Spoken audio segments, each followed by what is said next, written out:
on the financial side of TikTok, Bradley on a Budget has come across your For You page probably for his extreme cheapskate behavior. He boasts himself as being an extreme cheapskate, as being really frugal. He will do everything he can to save a buck, and he has even made videos pretty much just like yelling at people and calling them stupid for spending money on certain things, like pre-cut fruit and like ordering in when you could just make it at home, all of these different things. So it really surprised his fans when he partnered with DoorDash. You know, the app that charges you an arm and a leg to get McDonald's or Chick-fil-A. Yeah, that app. He partnered with them to get people to sign up for a Dash Pass, so a subscription service to ordering food and things to your house for convenience. It showed the discounts and deals that you could get with like Lyft, where I know he's made videos talking about taking public transit or things like that instead of spending your money on like Ubers or Lyfts or things like that cost so much money. So with that video, he had his fans up in a roar, so confused and honestly disappointed that he took that partnership because it does not match with his overall message to his fans. And he has built his platform to, I believe, a million like followers now on TikTok. He's made so much money off of his TikTok, off of his social media, based on his fans believing in him, even setting up for now he's doing budgeting classes. And this partnership just feels so disingenuous. Let me know down below if you have seen this clip, if you know what I'm talking about. If you don't worry, I'm gonna play it for you right now. If you need a ride, Dash Pass by DoorDash helps you get cheaper rides with Lyft. Every Dash Pass member gets 5% off on-demand Lyft rides and 10% off scheduled airport Lyft rides. New Dash Pass members get a free 3-month Dash Pass trial, and you know free's my favorite word. Plus with Dash Pass, you get $0 delivery fees on eligible orders. Catch a cheaper ride today with Lyft using Dash Pass. It was very short, to the point, but it is talking about spending money on a subscription that we all know he would call you stupid for having. And for like Lyft rides, which again, he would call you stupid for having. I have seen two different takes on this.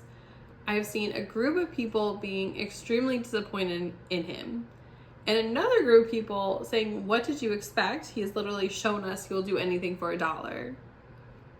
And you know what? Both are true.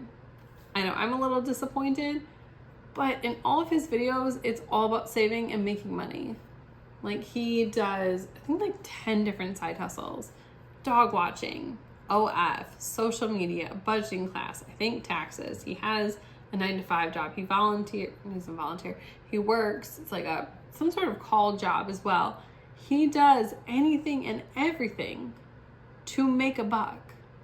So as much as I'd like to believe so much thought went into this, I feel like it's kind of torn, especially when we're constantly seeing influencers, I feel like, just take partnerships as a money grab. Things that don't make sense but probably paid you really well. So how much money are you making off of this, which is telling your audience to do the opposite of what you've been boasting at them for years?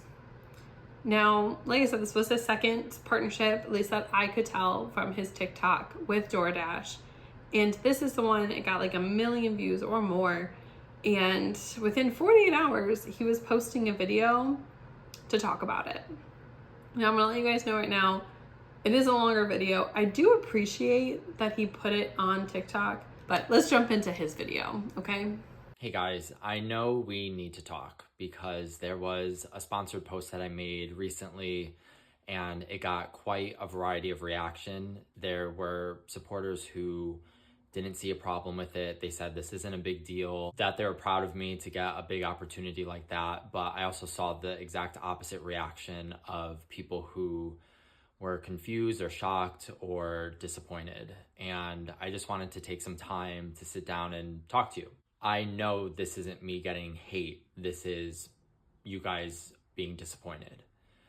And I've been so let down and disappointed in my life that I always try to do everything I can to not have other people disappointed in me because I know what that feels like. You guys are like friends to me. And if a friend came to me saying that they were disappointed in something, I would want to sit down and talk to them about it. I had an opportunity pop up, and when it popped up, I freaked out because it was the biggest opportunity I've ever received, and I couldn't believe it. I waited until I got more information and learned what the collaboration was going to be about before I decided to move forward with it. It wasn't an instant sell for me, if that makes sense. When I was told that it's a membership, and with this membership that you can get a lot of different perks and discounts and savings from it, could possibly help you guys save money. I'd say in the past 6 months or so, I've started to get a lot more brand deal opportunities. And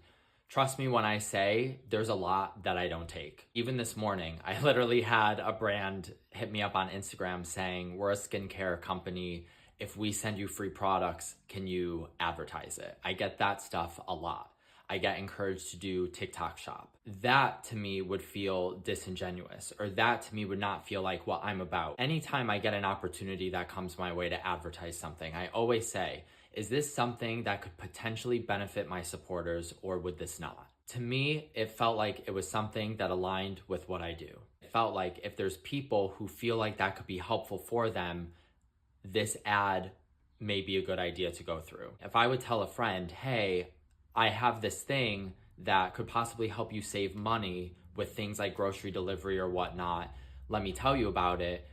Me posting that video felt like the same exact thing. I talk a lot about the difference between what is something you need and what's something that you want. And for some people need grocery delivery. There's some people who don't have a car, or there's some people who are disabled or elderly or first-time parents and they don't have an hour to go to the grocery store. Sometimes people can actually save money by ordering their groceries online and having it delivered because you're not in the store being tempted by every little thing you see. That sometimes people actually can save money by ordering groceries and having them delivered. It's never fun to feel like a letdown to people or to disappoint people, and I know I did, and I'm really sorry about that. I feel like people never want to hear this from a content creator, but I'm just a normal person. I make choices, I make mistakes. I am just like a one-man show doing all this. I'm no different than you. It's just I have hundreds of thousands of people watching everything that I do. Sometimes I'm just gonna miss the mark. Just like the Christmas haul video. You had to be there. But, even with the Christmas haul video, deep down in my heart, I felt like my point for filming and posting that video was not the point that came across when people watched it. I hope people can have an understanding as to where I was coming from and what made sense in my head at the time. I guess just a heads up too, I have other sponsored posts that are scheduled. It's already contracted and it's coming up. Just so you guys know. I just want to finish the video with this, that I have had an idea for a project for a while now. I've brought it up on my live stream a few times, and I know I don't have a good relationship with money. I know it's obvious. I feel a lot of guilt when it comes to spending money for myself, but for some reason, it's easier for me to do nice things for other people or buy things or spend money on other people. And I feel like to heal my relationship with money, I feel like the first step is to start doing good with the money that I make. I'm gonna start a project where I'm gonna look for local charities in my area, and now that I have the ability to give back because of the money I make from brand deals and the content that I create, I really wanna start doing good, because I'm so grateful for the life that I live, for you guys, for this platform, and just putting something good out there in a world that feels pretty not good most of the time. So thank you guys for everything. I love you to the moon and back. I'll always love you to the moon and back, and I'll talk to you soon. Bye. I appreciate him taking the time to sit down and actually just talk to his audience. He did it within 2 days or less. I don't know, but within 2 days, this was posted on his page, talking about the controversy, talking about the partnership. And whereas, yes, you are one single person, you are just a human being, you're not like everyone else anymore. You said it yourself, you have hundreds of thousands of people watching everything you do, and I can't imagine that pressure. But with that comes such a responsibility. You have built your platform, you're building hopefully your livelihood, so you can stop doing a million side hustles and get that better relationship with money on the backs of your audience, on the trust with your audience. So I think it's really good that he saw this reaction I went, no, I'm addressing this now. We're having that conversation. But I still can't comprehend how you thought the vast majority of your audience would identify with that specific one. Where you're talking about Lyft and you're talking about DoorDash and it did not come across that you were talking about grocery delivery.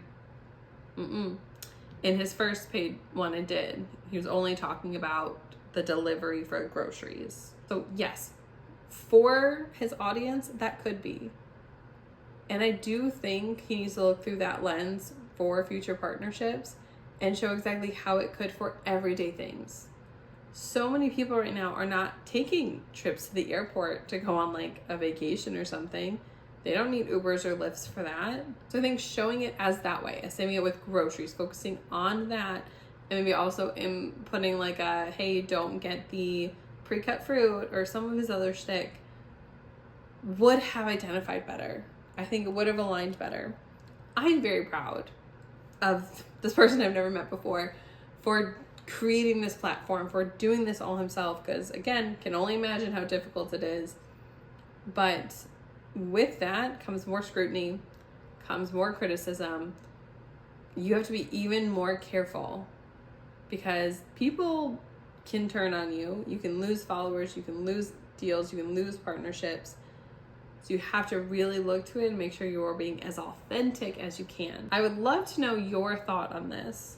I feel like in the past year, we've had so many influencers and content creators called out for their lying, for saying they love something when they don't, or for shoving something in their audience's faces that doesn't align with them, that won't help their audience, and is just a way to like make a buck, which I feel like will do your audience and you such a disservice in the long run. But that's my 2 cents. I would love to hear yours. If you want to leave a comment down below. If you like this kind of content, I will be posting more, so stick around. I would love to know down below if there's anything you would like to talk about, and I will see you all on my next one. Bye.